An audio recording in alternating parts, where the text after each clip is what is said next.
साल 2025 के पहले 3 महीनों में 767 किसानों ने आत्महत्या कर ली। ये सारे किसान एक ही राज्य के थे, महाराष्ट्र के। केवल एक राज्य का आंकड़ा है ये। औसतन हर रोज 8 किसानों ने आत्महत्या की। फिर से सुनिए, महाराष्ट्र में हर रोज 8 किसानों ने आत्महत्या की। हर रोज 8 किसानों ने अपना जीवन समाप्त कर लिया। ये जानकारी खुद महाराष्ट्र सरकार ने दी है। सवाल है क्यों?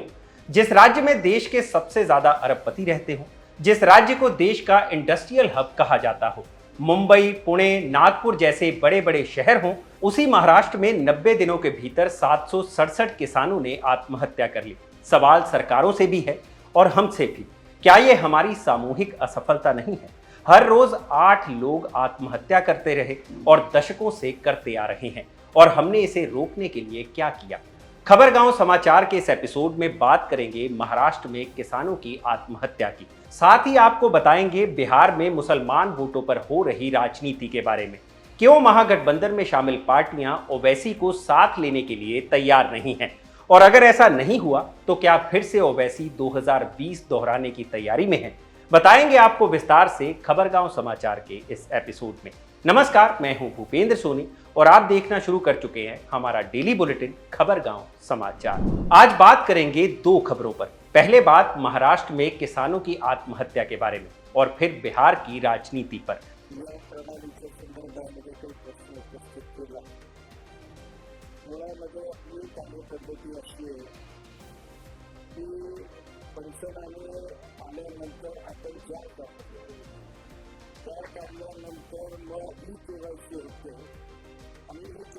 झाल्यानंतर आपण संबंधित शेतकऱ्यांना डीबीटी पोर्टलद्वारे ही मदत त्या ठिकाणी देतो। हे करत असताना ज्यांचे जी केवायसी लवकर होतात त्यांना मदत आपण ताबडतोब वितरित करतो। काही ठिकाणी शेतकरी जागेवर सापडत नाही, त्यांच्याकडे काही कागदपत्रांची अपूर्णता राहते, त्यामुळे थोडासा विलंब हा काही वेळेला होतो। मध्ये काही निवडणुकाही होत्या, लोकसभा, विधानसभा, याच्यामुळे सुद्धा अध्यक्षतेचा कार्यकाळ गेला, परंतु मागच्या सगळ्या गोष्टींचा आढावा घेऊन हे मगाशीच उत्तर दिलं की 23-24ची काही 748 कोटी रुपये हे आम्ही त्या ठिकाणी वितरित करतो। त्याचे मिळण्यापेक्षा अधिक वितरित केले, आणि जर काही राहिलं असेल तर ते निश्चितपणानं त्या ठिकाणी पाहून वितरित केले जाईल। महाराष्ट्र के राहत एवं पुनर्वास विभाग मंत्री मकरंद पाटिल ने विधान परिषद में एक लिखित जवाब में बताया कि वर्ष 2025 के पहले 3 महीनों में महाराष्ट्र में 767 किसानों ने आत्महत्या की। इसमें से 373 मामलों को वित्तीय सहायता के लिए योग्य पाया गया और 1-1 लाख रुपए दिए गए, जबकि 200 मामले खारिज कर दिए गए और 194 मामलों की जांच चल रही है। महाराष्ट्र में किसानों की आत्महत्या के ये डरावने आंकड़े नए नहीं हैं। 2024 में महाराष्ट्र में करीब 2635 और 2023 में 2851 किसानों ने आत्महत्या की थी। इसी तरह से 2022 में 2942, 2021 में 2743, 2020 में 2547 किसानों ने महाराष्ट्र में आत्महत्या की। बात अगर पिछले 10 सालों की करें तो 2015 से 25 के बीच महाराष्ट्र में करीब 30,000 किसान आत्महत्या कर चुके हैं, और ये आंकड़ा उन किसानों का है जिनकी जमीनें हैं। खेतीहर मजदूरों के आंकड़े इसमें शामिल नहीं हैं। ये आंकड़े किसानों की आत्महत्या के मामले में महाराष्ट्र को शीर्ष पर बताते हैं। देश के सबसे औद्योगिक राज्यों में से एक, देश की अर्थव्यवस्था में सबसे ज्यादा योगदान देने वाले राज्यों में शीर्ष पर मौजूद महाराष्ट्र किसानों की आत्महत्या के मामले में भी शीर्ष पर है। विदर्भ और मराठवाड़ा के इलाकों को किसानों के लिए कब्रगाह कहा जाने लगा है। एक तरफ मुंबई, पुणे और नागपुर जैसे चमचमाते शहर हैं, तो दूसरी तरफ अमरावती, यवतमाल और बुल्ढाना जैसे जिले भी हैं जो किसानों की आत्महत्या के लिए देश भर में बदनाम हो चुके हैं। एक तरफ मुंबई जैसी औद्योगिक राजधानी है जहां देश के 67 सबसे अमीर लोग रहते हैं, वहीं दूसरी तरफ इसी राज्य में मराठवाड़ा और विदर्भ के किसान भी हैं जिनके पास खेती करने तक के लिए पैसे नहीं हैं। मराठवाड़ा में किसानों की स्थिति क्या है, इसे आप इस वायरल वीडियो को देखकर समझ सकते हैं। ये वीडियो मराठवाड़ा के लातूर जिले का है। हाल ही में वायरल हुए इस वीडियो में 65 साल के एक बुजुर्ग किसान अंबादास गोविंद पवार अपनी पत्नी के साथ सूखी जमीन पर खुद खेत जोतते नजर आए। उनके पास इतने पैसे नहीं थे कि ट्रैक्टर से खेत जुतवा सके। ट्रैक्टर छोड़िए, बैल तक के पैसे नहीं थे। सो 65 साल के इस बुजुर्ग किसान ने खुद ही के कंधे पर हल टांग लिया और खेत जोतना शुरू कर दिया, जिसके लिए उनका शरीर बिल्कुल भी फिट नहीं है। वे लड़खड़ाते हैं, कांपते हैं और कहते हैं, जिंदगी ने हमें कोई और विकल्प नहीं दिया। यही पीड़ा मराठवाड़ा और विदर्भ के उन तमाम किसानों की भी है जो खुद अपना जीवन समाप्त करने का फैसला करते हैं। किसानों की आत्महत्या के पीछे जो सबसे बड़ी वजह बताई जाती है वो है कर्ज, खास तौर पर साहूकारों से लिए गए कर्ज, जिसका ब्याज इतना ज्यादा होता है कि एक बार कर्ज लेने के बाद किसान उसके चंगुल में फंसता चला जाता है और कभी वापस नहीं निकल पाता, और साहूकारों के दबाव में किसान आत्महत्या को मजबूर हो जाते हैं। इसके अलावा सूखा और पानी की कमी भी एक बड़ी समस्या है। टाइम्स ऑफ इंडिया में छपी एक रिपोर्ट के मुताबिक महाराष्ट्र के सिर्फ 20% खेतों में सिंचाई की सुविधा है, यानी 80% किसान सिर्फ बारिश पर निर्भर है। लेकिन बारिश हमेशा भरोसेमंद नहीं होती, कभी आती है, कभी आसमान की ओर ताकते किसानों को लाचार छोड़ जाती है। विदर्भ और मराठवाड़ा में कपास, सोयाबीन और दाल की फसलें उगाई जाती हैं और यहाँ बमुश्किल 10 से 12% कृषि भूमि को ही पानी मिल पाता है। इसलिए जब भी सूखा पड़ता है तो इन किसानों को सबसे ज्यादा नुकसान उठाना पड़ता है।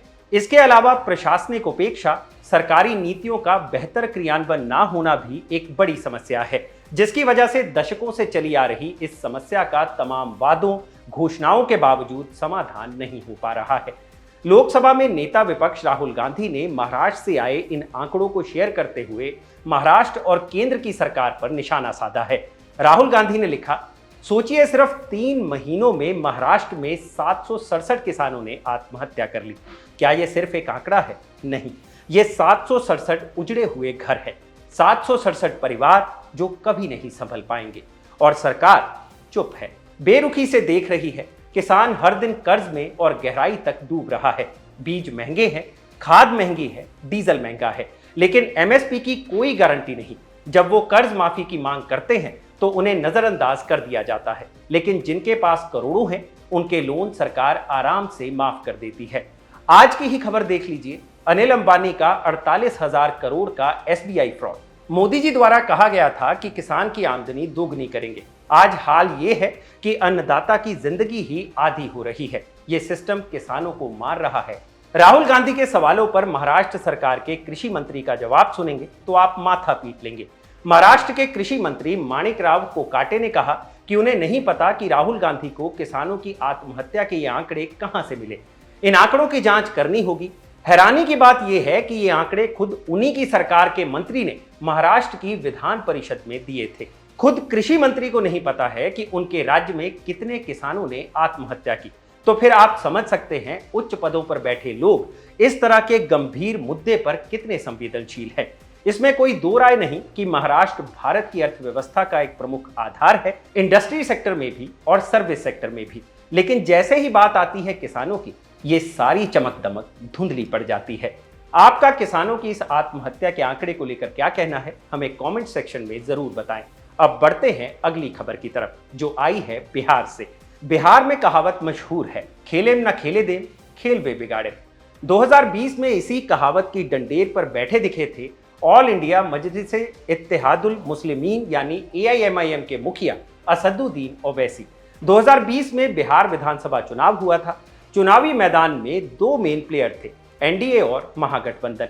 एनडीए में बीजेपी, जेडीयू, मुकेश सहनी की वीआईपी और जीतन राम मांझी की हम पार्टी शामिल थे। दूसरे खेमे यानी महागठबंधन में आरजेडी, कांग्रेस और कम्युनिस्ट धड़े की 3 पार्टियां शामिल थी।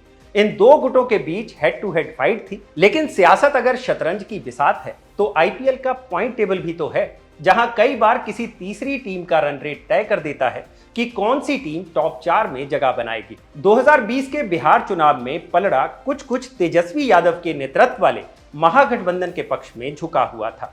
लेकिन चुनावी मैदान में तीसरे प्लेयर बने बैठे असदुद्दीन ओवैसी की रणनीति ने कुछ और ही खेल कर दिया। 5 बरस बाद 2025 में उस खेल की याद हमें क्यों आ रही है? क्योंकि 2 बयान आए हैं। पहला तो खुद ओवैसी का, दूसरा बयान है आरजेडी के राज्यसभा सांसद प्रोफेसर मनोज झा का। पहले मनोज झा का बयान सुन लीजिए। देखिए, मैं एक ही बात कहूंगा, ओवैसी साहब मूलतः में उनका बेस हैदराबाद में है। उनके चुनाव लड़ने से क्या होता है नहीं होता है ये ओवैसी साहब भी जानते हैं, उनके सलाहकार भी जानते हैं। अगर आपकी मंशा है कि बीजेपी की अधिनायकवादी चरित्र को शिकस्त दी जाए, अगर नफरत की उनकी राजनीति को शिकस्त दी जाए, तो कई दफा चुनाव ना लड़ने का फैसला भी उसी तरह का फैसला होगा। मुझे उम्मीद है उस पर विचार करेंगे। मनोज झा ने कहा कि ओवैसी भी जानते हैं कि उनके चुनाव लड़ने से क्या होता है हम 2020 वाले चुनाव के हवाले से बताएंगे। लेकिन पहले उस घटनाक्रम पर बात कर लेते हैं जिसके बाद मनोज झा का ये बयान सामने आया है। तो हुआ ये कि AIMIM के बिहार अध्यक्ष अख्तरुल इमाम ने आरजेडी सुप्रीमो लालू प्रसाद यादव को एक चिट्ठी लिखी। 2 जुलाई को लिखे अपने पत्र में अख्तरुल इमाम ने लालू यादव से कहा, वर्ष 2025 विधानसभा का चुनाव हमारे सामने है, इसलिए पुनः हमारी इच्छा है कि AIMIM पार्टी को महागठबंधन में शामिल किया जाए। यदि हम सब मिलकर विधानसभा चुनाव लड़ते हैं तो मुझे पूरा विश्वास है कि सेकुलर वोटों के बिखराव को रोकने में सफल हो सकेंगे और बिहार की अगली सरकार महागठबंधन की ही बनेगी। इसी प्रस्ताव वाली चिट्ठी में AIMIM के प्रदेश अध्यक्ष ने 2015 और 2020 बिहार विधानसभा चुनाव का उदाहरण भी दे दिया। अव्वल तो पत्र में औपचारिक भाषा में लिखा गया कि इन चुनावों में गठबंधन नहीं हुआ तो सेकुलर वोट बंट गए, जिसका फायदा दूसरे खेमे को मिला यानी NDA को। तो आइए एक नजर जरा बीते 2 विधानसभा चुनावों में ओवैसी की पार्टी के प्रदर्शन पर मार लेते हैं। पहले बात 2020 बिहार विधानसभा चुनाव की। AIMIM ने मायावती की बहुजन समाज पार्टी और उपेंद्र कुशवाहा की राष्ट्रीय लोक समता पार्टी के साथ मिलकर ग्रैंड डेमोक्रेटिक सेकुलर फ्रंट का गठन किया। गठबंधन में ओवैसी की पार्टी को 20 सीटें मिली। चुनाव हुए और पार्टी को 5 सीटों पर जीत हासिल हुई। अब जरा देखिए कि 5 सीटें कौन सी थी। जोकीहाट, बहादुरगंज, कोचाधामन, अमौर और बायसी। इन 5 में से 4 सीटों पर ओवैसी के उम्मीदवार ने आरजेडी के कैंडिडेट्स को हराया था। भूगोल के हिसाब से देखें तो जोकीहाट अररिया जिले में पड़ता है, बहादुरगंज और कोचाधामन किशनगंज में आते हैं, जबकि अमौर और बायसी पूर्णिया का हिस्सा है। अररिया, किशनगंज और पूर्णिया तीनों सीमांचल में पड़ते हैं, जो कि मुस्लिम बहुल इलाके हैं। 2011 की जनगणना के मुताबिक सीमांचल में 47% मुस्लिम आबादी है। बिहार में मुस्लिम समुदाय की औसत आबादी 17% है। इसका मतलब है कि चुनाव के लिहाज से ये पॉपुलेशन सीमांचल में डिसाइसिव और डोमिनेटेड फैक्टर है। सीमांचल की ये मुस्लिम आबादी 24 विधानसभा क्षेत्रों में फैली हुई है और इतनी सीटें किसी भी दल या गठबंधन को सत्ता में लाने या बाहर कर देने के लिए काफी हैं। आरजेडी के लिए AIMIM की चुनौती सिर्फ इन 24 सीटों पर नहीं है, बल्कि परसेप्शन के लेवल पर पार्टी की MY यानी मुस्लिम यादव समीकरण को धक्का लगता है। इतिहास में यह बात दर्ज है कि 1990 में लालू प्रसाद यादव ने मुख्यमंत्री रहते हुए बीजेपी के कद्दावर नेता और रथ यात्रा निकाल रहे लाल कृष्ण आडवाणी को बिहार के समस्तीपुर से गिरफ्तार करवा लिया था। ये वो दौर था जब बिहार में कांग्रेस ढलान पर थी। 1989 के भागलपुर दंगों ने मुसलमानों को कांग्रेस से दूर कर दिया था और ठीक उसी मोहभंग के दौर में अल्ट्रा हिंदुत्व की राह पर चल रहे आडवाणी को गिरफ्तार कर लालू यादव रातों रात सेकुलरिज्म के चैंपियन बन गए। वो खुद जिस यादव बिरादरी से आते हैं उनका वोट तो उनके साथ जुड़ा ही, इसके साथ ही मुसलमान भी उनके वोट बैंक बन गए। वहीं से MY का अकाट्य समीकरण बना। लेकिन ओवैसी जैसे प्लेयर्स इस समीकरण को नुकसान पहुंचा चुके हैं। आरजेडी को लीड कर रहे तेजस्वी यादव इस चुनौती से भली भांति अवगत है। इसी की देन है कि वो वक्फ कानून के विरोध में रैली करते हैं और यहां तक कहते हैं कि बिहार में उनकी सरकार बनी तो इस कानून को खत्म कर देंगे। बिहार के इन समीकरणों को लेकर आपका क्या कहना है, हमें कमेंट सेक्शन में जरूर बताएं। आज के खबरगांव समाचार में बस इतना ही। ये खबरगांव समाचार लिखा था मेरे साथी गौरव और आकाश ने और इसे कैमरा के पीछे रिकॉर्ड किया है मेरे साथी आनंद ने। ऐसे ही और खबरों के लिए जुड़े रहिए खबरगांव के साथ। शुक्रिया।